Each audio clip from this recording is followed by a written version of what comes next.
The New Zealand earthquake was so intense it did something inconceivable to the ocean floor.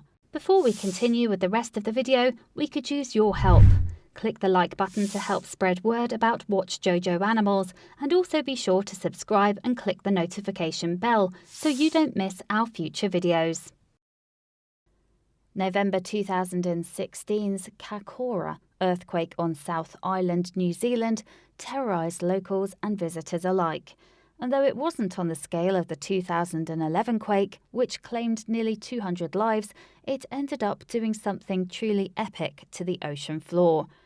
The earthquake hit an area north of Christchurch at midnight on Monday, November the 14th, and was followed by two major aftershocks. And to say they all were big enough would be something of an understatement. Indeed, the first quake measured 7.8 on the Richter scale, with the aftershocks measuring 6.3 and 5.8 respectively. These figures, in fact, made it one of the three most violent quakes of 2016.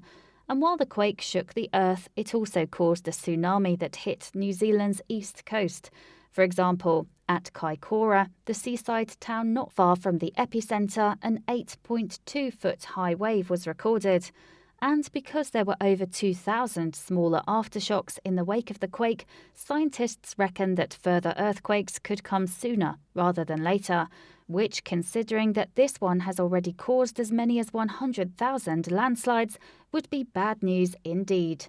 Aside from landslides, the Kaikoura quake claimed 2 lives, caused dozens of injuries, and left more than 1,000 people stranded. Among those rescued was a 100-year-old woman who was pulled from the rubble of her collapsed home. With buildings and infrastructure also succumbing to the quake, it's believed that the repair bill could be as high as $8.4 billion. Reconstruction efforts, meanwhile, are expected to take months.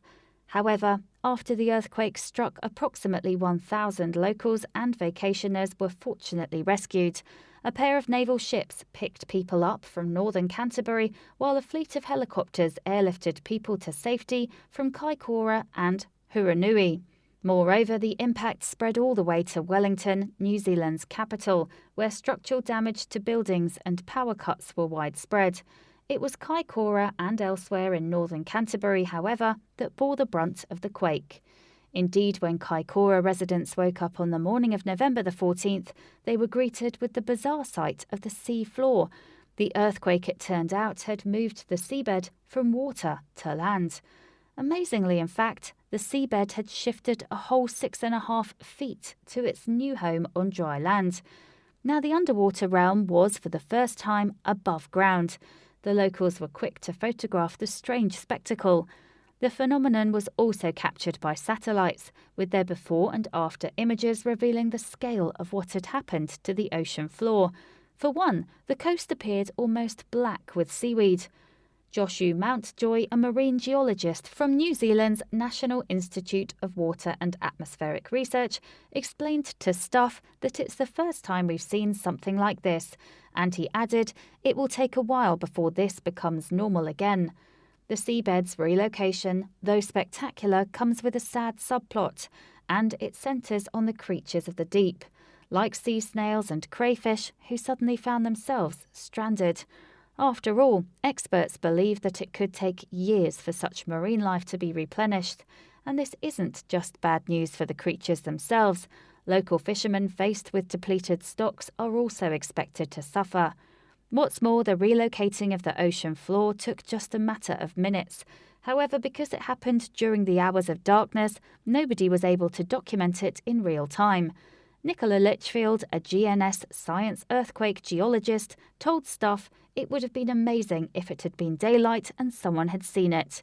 And while Kaikoura itself escaped serious damage, the town's infrastructure took a real hit from the earthquake more generally.